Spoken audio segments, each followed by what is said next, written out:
Pemirsa, besok pagi Rapimnas Partai Demokrat akan digelar dan malam ini sejumlah ketua DPD serta DPC Partai Demokrat berdatangan di rumah Ketua DPP Partai Demokrat Anas Urbaningrum. Untuk informasi selengkapnya kita bergabung dengan Zilvia Iskandar di kediaman Anas Urbaningrum di Durensawit, Jakarta Timur. Zilvia, siapa saja yang tampak datang ke rumah Anas Urbaningrum malam ini? Ya, Krizia, 2 orang ketua Dewan Pimpinan Cabang atau DPC Partai Demokrat Kabupaten Karangasem, Bali, yaitu Gede Eka Mulyawan dan juga Ketua DPC Kabupaten Klungkung, Bali, mendatangi rumah Anas di Jalan Teluk Semangka, Durensawit, Jakarta Timur sekitar pukul 20.30 waktu Indonesia Barat. Menurut Eka, agenda Rapimnas besok lebih membahas soal penguatan partai ke depan dan tidak akan menyinggung soal pelengseran Anas sebagai ketua umum seperti berbagai spekulasi yang beredar.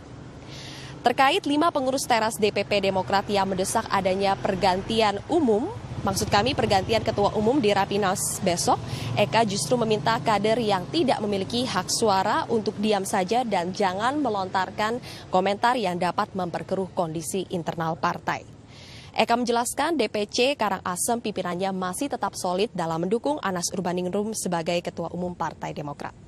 Sementara terkait elektabilitas Partai Demokrat yang kian merosot, Eka tetap optimis Partai Demokrat dapat bangkit dari keterpurukan suara tanpa harus mengganti Anas Urbaningrum yang selama ini disebut-sebut sebagai salah satu faktor merosotnya elektabilitas Partai Demokrat karena Anas kerap dikaitkan dengan kasus dugaan korupsi proyek Hambalang.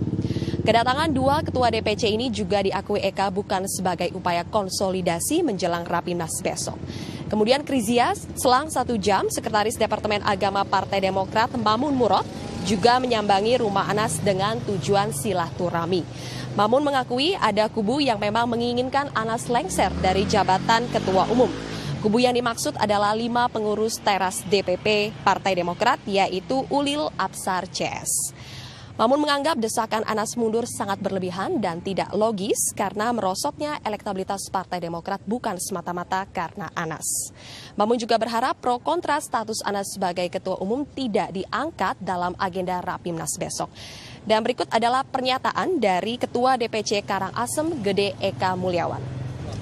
Kami ini pemegang suara, kami mempunyai hak dalam menentukan partai ke depan bersama-sama dengan pemegang suara yang lain dari seluruh daerah di Indonesia.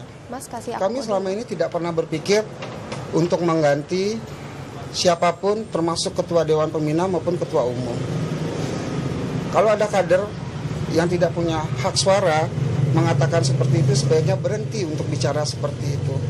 Mereka nggak punya hak suara juga untuk menentukan partai ke depan. Baik. Jadi begini aja.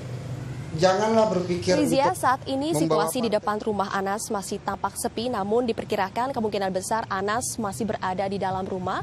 Dan kami juga memperoleh pesan melalui SMS yang menyatakan bahwa Ketua DPP Demokrat Irfan Gani akan menyambangi rumah Anas pada malam hari ini dalam rangka silaturahmi.